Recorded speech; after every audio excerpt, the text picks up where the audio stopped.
हाँ जी। आज के अपने लेक्चर में हम लोग प्रोविज़न एंड रिजर्व्स का एक चैप्टर है, आप लोगों की क्लास 11th में उसको देखेंगे। सबसे पहले बेसिक डिफरेंस क्या है, प्रोविज़न क्या है और रिजर्व्स क्या हैं। देखो, दोनों ही ना फ्यूचर्स के लिए बनाए जाते हैं। फ्यूचर्स में भाई फ्यूचर अनसर्टेन है, किसी को नहीं पता फ्यूचर में क्या होगा। तो उस अनसर्टेनिटी को, उस रिस्क फैक्टर को थोड़ा सा कम करने के लिए कहीं ना कहीं जो कंपनीज हैं या बिजनेसमैन हैं वो प्रोविज़न या रिजर्व्स क्रिएट करके चलते हैं। Provision and reserves same like your piggy bank, जो आप लोगों की गुल्लकें होती है ना, जिसमें आप पैसा सेव करते हो। प्रोविज़न एंड रिजर्व सेम वही चीज़ है। बस फ़र्क क्या है कि प्रोविज़न जो बनाया जाता है वो बनाया जाता है पर्टिकुलरली फ्यूचर की किसी नॉन लाइबिलिटी के लिए। आपको पता है कि भविष्य में आपके ऊपर, फ्यूचर में आपके ऊपर कोई ऐसी लाइबिलिटी आएगी। आपको पहले से पता है, उस लाइबिलिटी का भी पता है, उसके अमाउंट का भी पता है। या आप कह सकते हो कि जिसके अमाउंट का आपको उतना आइडिया नहीं है, उतना आइडिया मतलब विद एक्यूरेट अमाउंट आपको नहीं पता, लेकिन हाँ ये पता है कि ये लाइबिलिटी आएगी। फॉर एग्ज़ाम्पल, मैं प्रोविज़न की बात कर रहा हूँ। फॉर एग्ज़ाम्पल, आपको पता है कि आपकी फैक्ट्री है,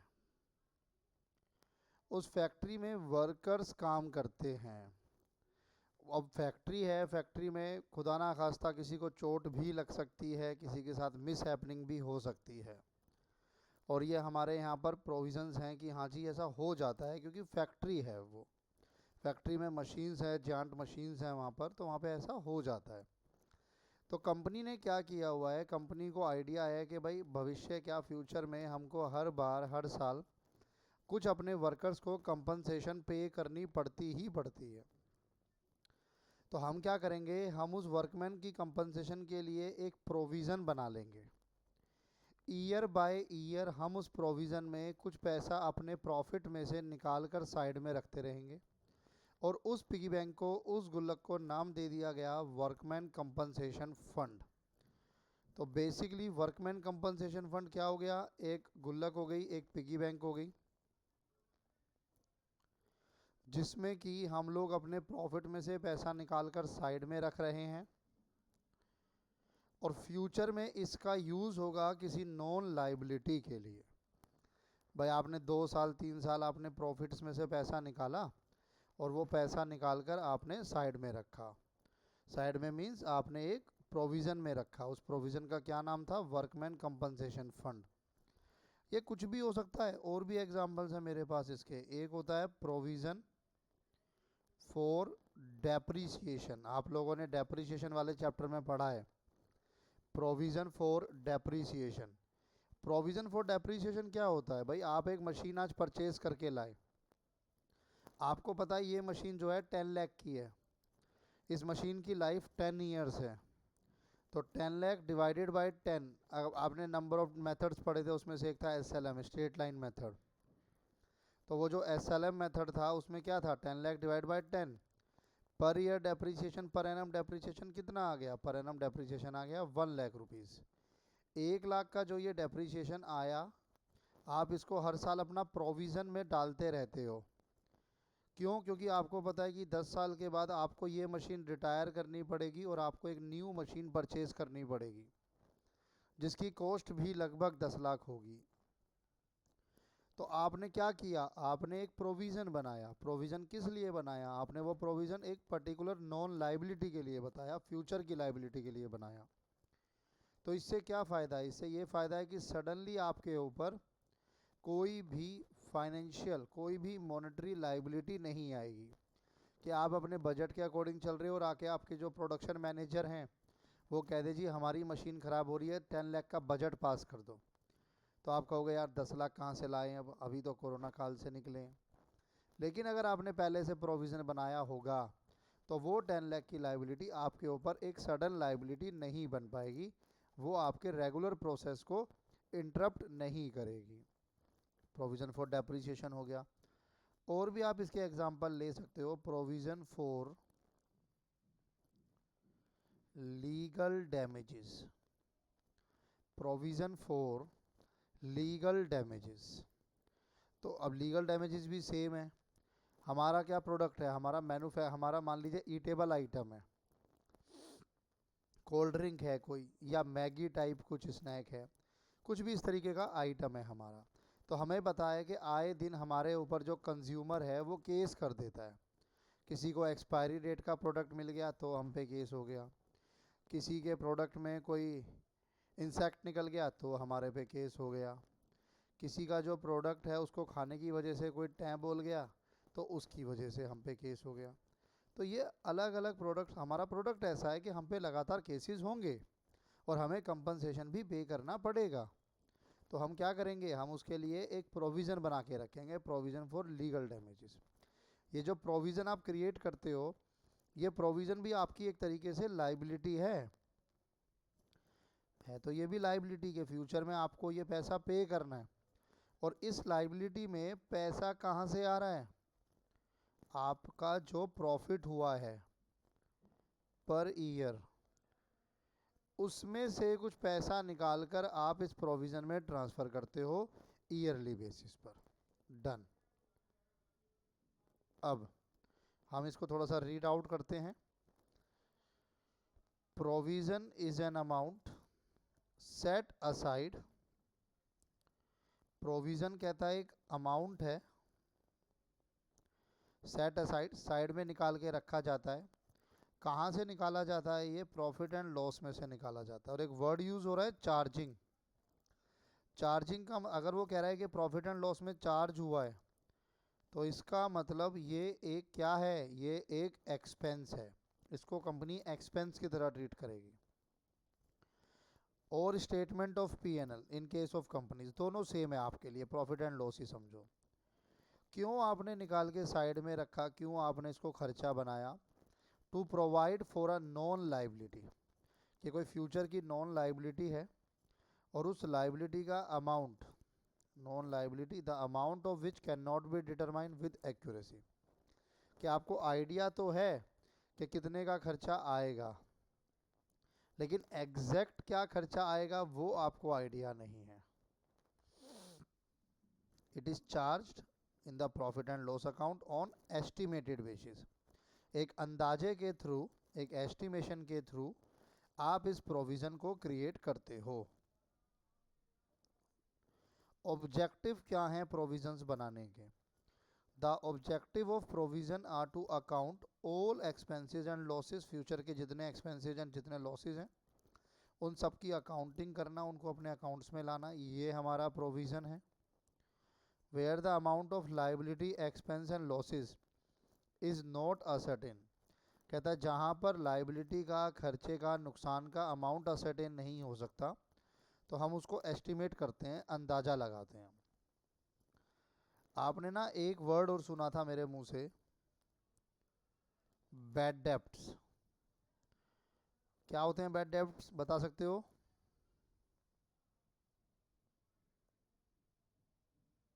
सर एक्सपेंस होता है जो बिजनेस रिकवर नहीं कर पाता, हाँ, किससे रिकवर नहीं कर जैसे पाता? किसी को क्रेडिटर से, डेटर से।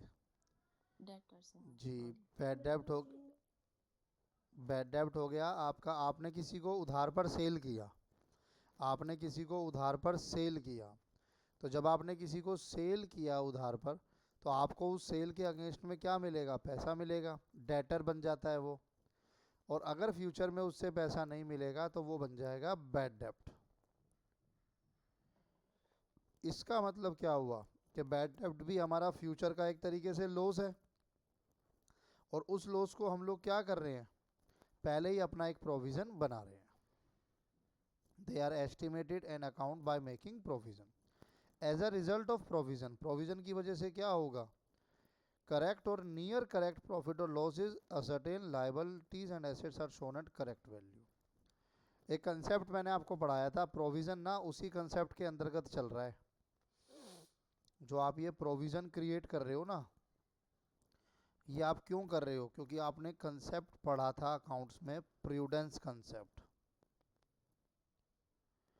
प्रूडेंस कंसेप्ट क्या कहता था, प्रूडेंस कंसेप्ट कहता था कि फ्यूचर में होने वाला जो भी आपका प्रॉफिट है, फ्यूचर में होने वाला जो भी आपका लॉस है, उस लॉस का फ्यूचर के लिए वेट मत करो, उसको आज ही अपना एक्सपेंस बुक कर लो। तो वही हम कर रहे हैं, हम आज ही उसे अपना एक्सपेंस बुक कर रहे हैं। तो ये ऑब्जेक्टिव था, मीनिंग ऑफ प्रोविज़न हो गया। इम्पोर्टेंस क्या है? Provision is an amount set aside out of current earning. जो आपके करंट प्रॉफिट होते हैं उसमें से आप कुछ अमाउंट निकाल के साइड में रखते हो। Considered necessary to provide for all losses that to expect to arise. तो फ्यूचर में आपके जो भी लॉसेज होने वाले हैं, उन लॉसेस के लिए आप पहले से ही कुछ अमाउंट निकाल के साइड में रखना शुरू कर देते हो। Provision is made to retain future operating performance undisturbed by losses. कहता है प्रोविजन बनाया जाता है ताकि आपके जो फ्यूचर परफॉर्मेंस हैं वो रिटेन रह सके। जितनी आपकी आज अर्निंग है उतनी ही आपकी फ्यूचर की अर्निंग भी शो हो। वो अर्निंग, फ्यूचर की जो अर्निंग है, ऑपरेटिंग परफॉर्मेंस का मतलब हो गया प्रॉफिट, वो जो प्रॉफिट्स हैं वो अनडिस्टर्ब्ड ना हो अचानक आए लॉसेस की वजह से। By making a provision a part of the profit and corresponding assets are retained which otherwise could have been distributed as profit। कहता है अगर आप प्रोविज़न बना रहे हो ना, तो प्रॉफिट का पार्ट भी आपका बचा रहेगा एंड कॉरस्पॉन्डिंग एसेट का मतलब हो गया कैश या बैंक। भाई अगर आपने पहले से पिगी बैंक नहीं बनाया, एक गुल्लक नहीं बनाई, प्रोविज़न नहीं बनाया, और सडनली आपके ऊपर कोई लॉस आ जाता है, तो उस लॉस को पूरा करने के लिए या तो आप कैश पे करोगे या बैंक से पे करोगे, तो वो कोरस्पॉन्डिंग जो आपका एसेट है वो भी बरकरार रहता है। एनी लॉस और depletion in the value of an asset और any liability as may not have been provided against income और profit would effectively erode the capital of business. कहता है कोई लॉस होता है, कोई डिप्लीशन होता है इन द वैल्यू ऑफ एसेट, तो इसका क्या मतलब है, किस चीज़ की बात कर रहा है ये? डेप्रीशिएशन की बात कर रहा है। या कोई लाइबिलिटी आप क्रिएट करते हो, लाइबिलिटी क्रिएट करने का मतलब सेम हो गया वर्कमैन कंपनसेशन फंड या प्रोविजन फॉर लीगल डैमेजेस, कुछ भी। As may not have been provided against income, अगर आपने उसको पहले से नहीं प्रोवाइड किया था in the form of provision, तो जो आपके इनकम है या प्रॉफिट है वो इफ़ेक्ट करेगा और आपकी जो कैपिटल है उसको कम करेगा बिजनेस की। तो इन शॉर्ट आपके फ्यूचर के जो प्रॉफिट्स हैं उन पर कोई इम्पैक्ट ना आए, आपकी अर्निंग कैपेसिटी पे कोई इम्पैक्ट ना आए, इसीलिए आप पहले से फ्यूचर में होने वाले लॉसेस के लिए, एक्सपेंसेस के लिए क्या बना लेते हो? प्रोविज़न बना लेते हो। डन। अब जैसे आप प्रोविज़न बनाते हो ना, एक पिगी बैंक बनाया, वैसे ही आप रिजर्व्स भी बनाते हो। बट फ़र्क क्या है कि प्रोविज़न बनाया जाता है फ्यूचर की किसी लाइबिलिटी के लिए, लेकिन जो रिजर्व्स बनाए जाते हैं वो किसी भी पर्टिकुलर लाइबिलिटी के लिए नहीं बनाए जाते। आपने रिजर्व्स बनाए, रिजर्व्स बनाकर छोड़ दिए, कहीं भर भी पैसों की ज़रूरत पड़ेगी तो आप इन रिजर्व्स को यूज़ कर सकते हो, सिंपल सी बात है। लेकिन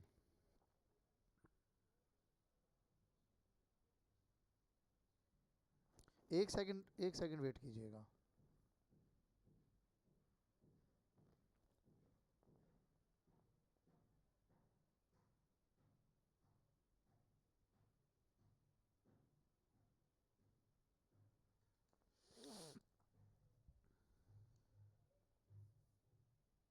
हाँ जी, तो रिजर्व्स क्या हैं? आपने प्रॉफिट निकाल के साइड में रखा, फ्यूचर में कहीं पर भी ज़रूरत पड़ती है तो आप इन रिजर्व्स का यूज़ कर सकते हो। अब जैसे मान लो आपने एक प्रोविज़न बनाया है,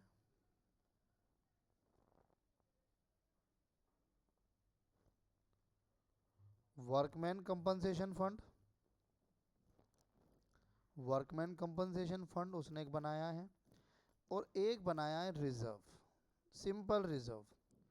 वर्कमैन कंपनसेशन फंड का पैसा यूज हो सकता है ओनली फॉर वर्कर्स कंपनसेशन, सिर्फ उस लिए, क्योंकि वो बना ही उस लिए है। रिजर्व का पैसा can be utilised anywhere, reserve का पैसा कहीं पर भी यूटिलाइज किया जा सकता है।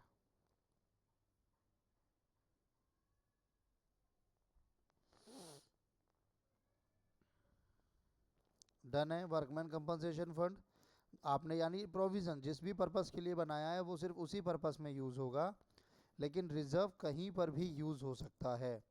तो देखो प्रोविजन के लिए एक लाइन बोली जाती है कि जो प्रोविजंस होते हैं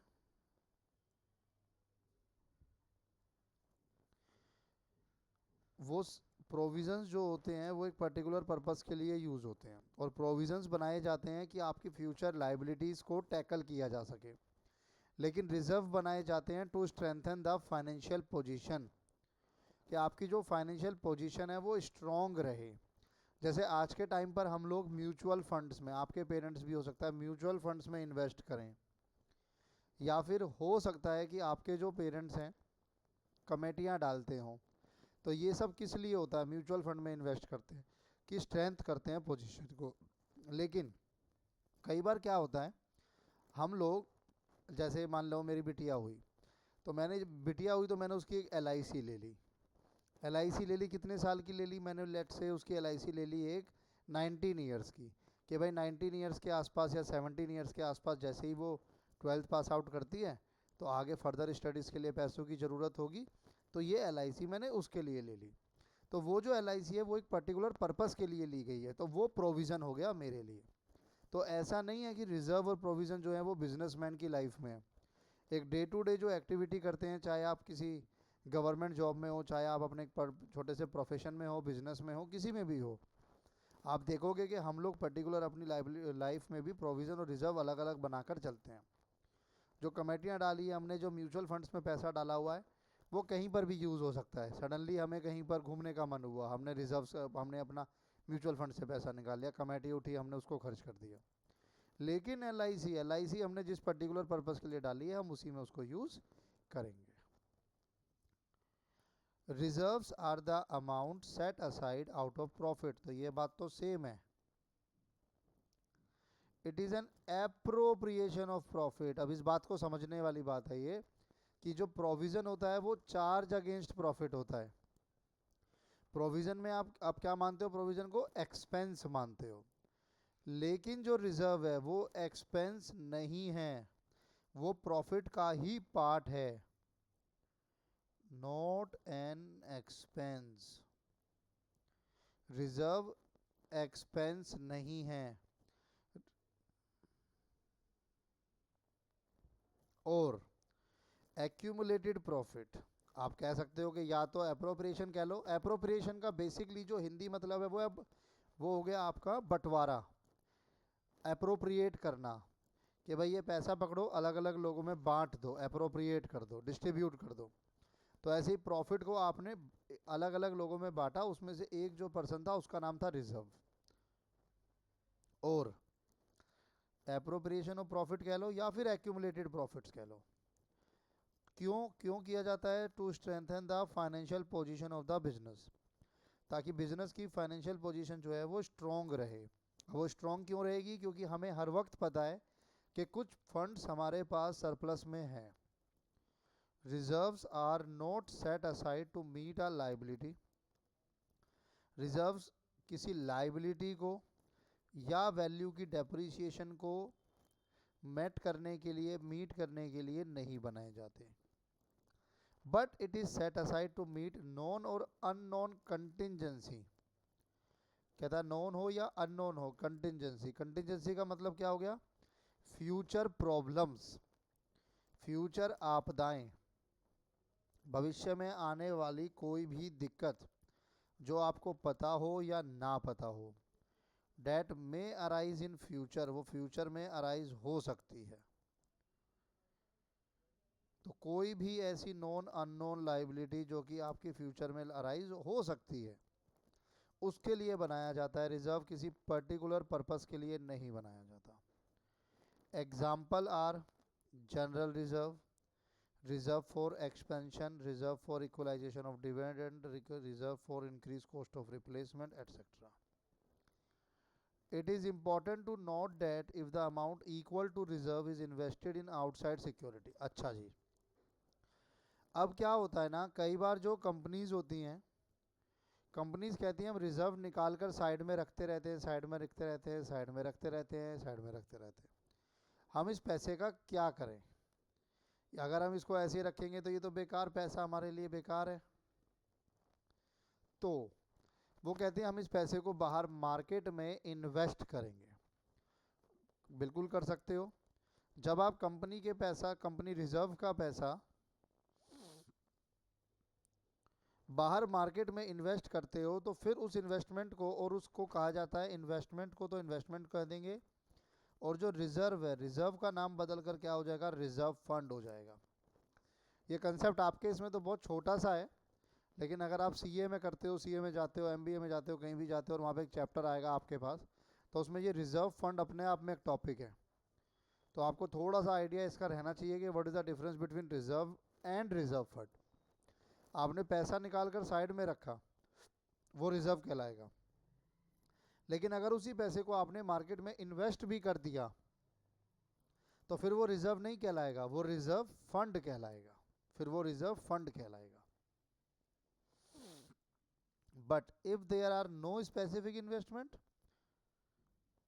it will not be called a reserve fund but a reserve. तो आप इसका बस इतना नाम में फ़र्क आ रहा है। अगर आप बाहर इन्वेस्ट कर रहे हो तो रिजर्व फंड है, अगर बाहर इन्वेस्ट नहीं कर रहे हो तो फिर वो आपका रिजर्व है। Importance of reserve. Reserves are important in a business to strengthen the financial position. Expansion के काम आ सकता है, अच्छी फाइनेंशियल पोजीशन नज़र आती है। अब कोई भी लाइबिलिटी अगर आपको कल को रीपे करनी पड़ जाए, कोई भी एनी लाइबिलिटी, ये मत कहना सर प्रोविजन भी तो लाइबिलिटी को पे करने के ही काम आ रहा था। बिल्कुल आ रहा था, लेकिन हम उसको बना ही किसी नॉन लाइबिलिटी के लिए रहे थे, और यहाँ पर हम किसके लिए बना रहे हैं? हम लोग उसको रिडम्पशन किसी भी लाइबिलिटी के लिए बना रहे हैं, तो वो रिजर्व है।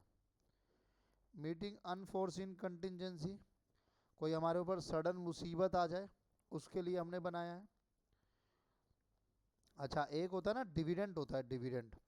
आपने अपनी 11th लेक्चर क्लास में ही शायद पढ़ा है, form of business. Form of business में बहुत सारी फॉर्म्स होती हैं, प्रोप्राइटर, एचयूएफ, तो उसमें एक होती है जॉइंट स्टॉक कंपनी। ये जो कंपनीज होती हैं ना, वो शेयर इशू करती हैं, और जो लोग उनके शेयर्स परचेज करते हैं तो कंपनी उनको उन शेयर्स पे डिविडेंड देती है।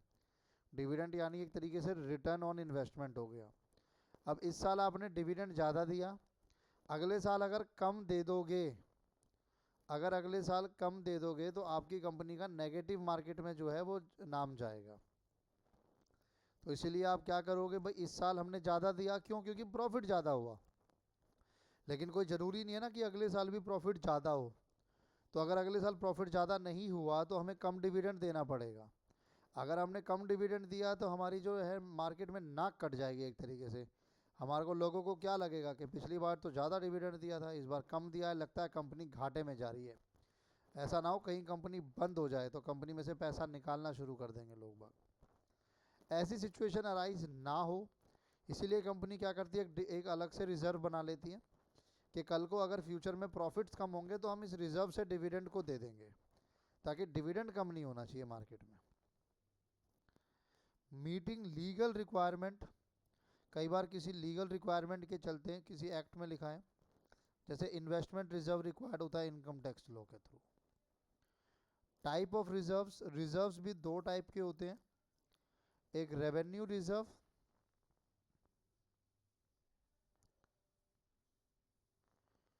और एक कैपिटल रिजर्व।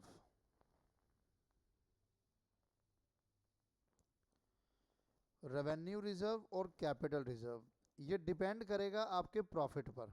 देखो, आपके ना प्रॉफिट्स के टाइप होते हैं।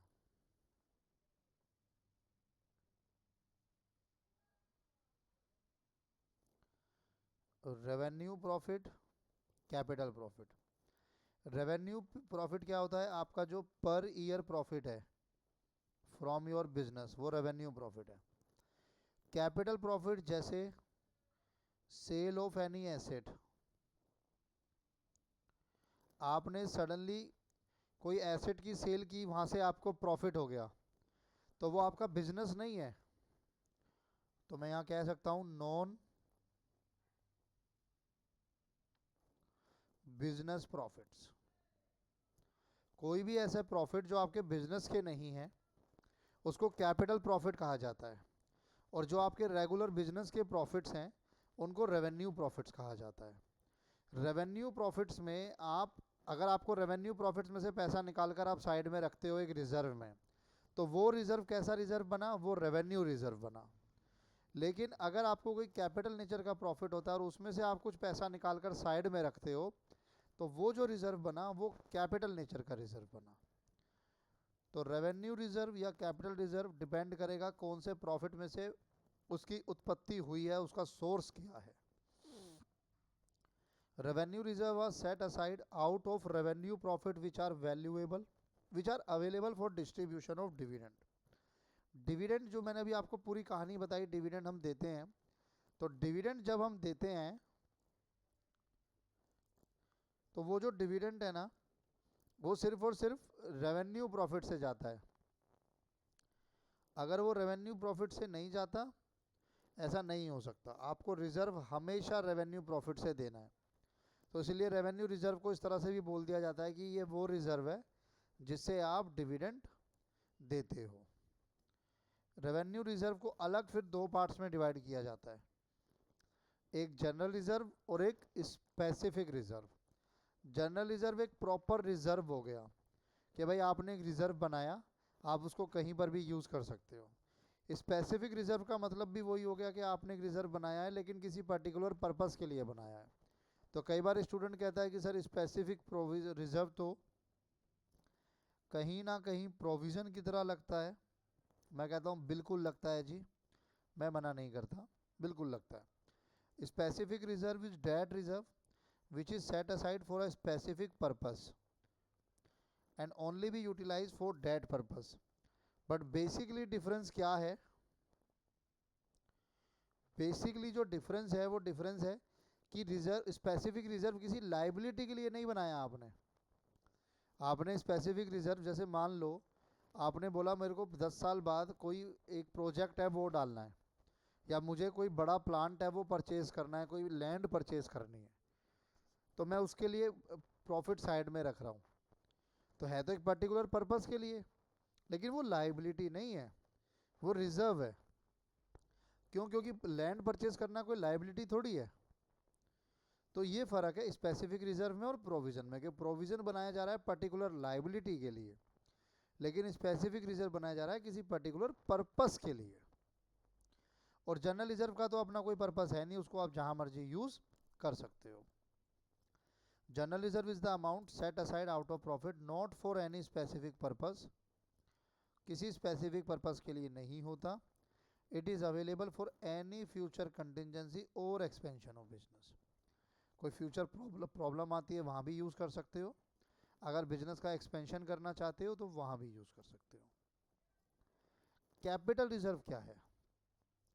Capital reserve set aside out of capital profit and are normally not available for distribution of dividend. तो जो डिविडेंड की डिस्ट्रीब्यूशन के लिए अवेलेबल हैं वो रेवेन्यू रिजर्व हैं, जो उसकी डिस्ट्रीब्यूशन के लिए अवेलेबल नहीं है वो कैपिटल रिजर्व है। अब मैंने आपको बताया, ये इंपॉर्टेंट रहेगा आपके पास, इस चैप्टर से डिस्टिंक्शन आने के चांस बहुत रहते हैं। रेवेन्यू रिजर्व और कैपिटल रिजर्व में डिफरेंस बताओ। Source, it is created out of business profit, बिल्कुल। Capital reserve is created out of capital profit, done. Usage, it can be used for distribution of dividend.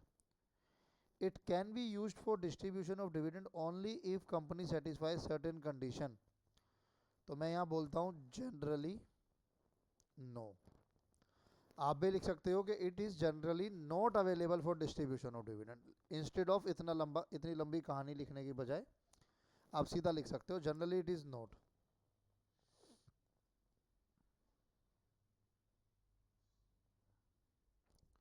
Purpose, it is created for strengthen the financial position, it is created for meeting capital losses or to be used for purpose specified by the companies act.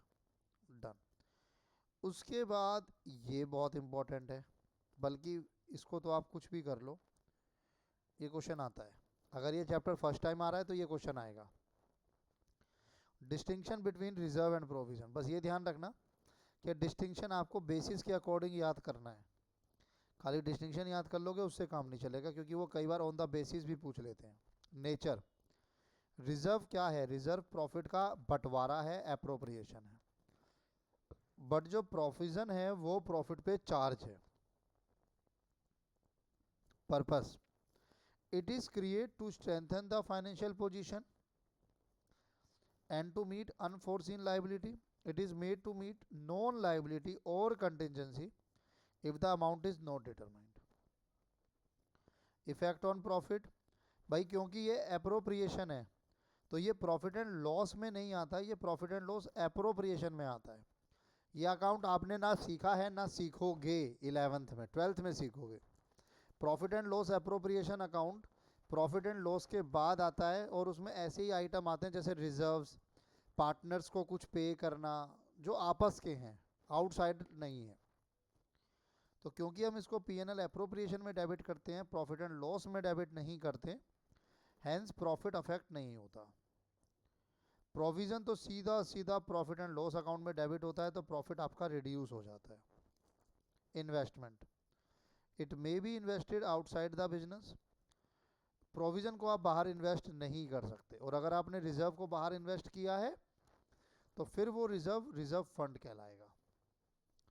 Distribution, unutilised part can be distributed as dividend.